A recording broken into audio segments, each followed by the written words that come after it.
বন্ধু দুটো হাত এক হয়েছিল কিন্ডারগার্টেন স্কুলে গিয়ে।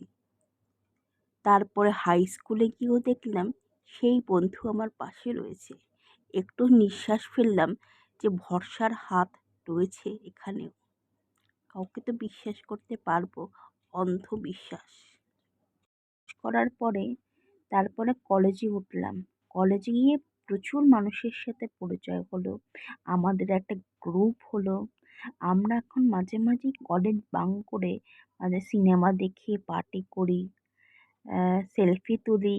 এখন আবার মোবাইল দিয়েছে মা বাবা, যেহেতু ভালোভাবে পাশ করেছি, এবং প্রচুর আড্ডা মারি বন্ধু বান্ধবরা মধ্যে।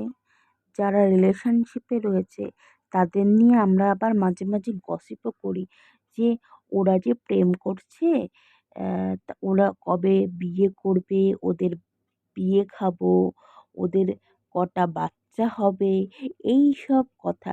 আর যারা একটু কেরিয়ার নিয়ে সিরিয়াস, কেউ জার্নালিস্ট হতে চায় বা কেউ লেখক হতে চায়, আবার কেউ ফিল্ম ডিরেক্টর হতে চায়।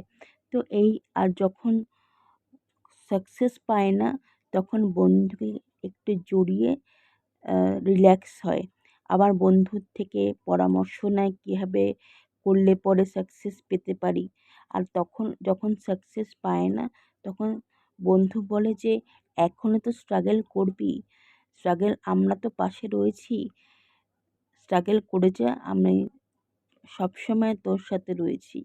আমি চাই বন্ধু সারা জীবন তুই আমার পাশে থাক।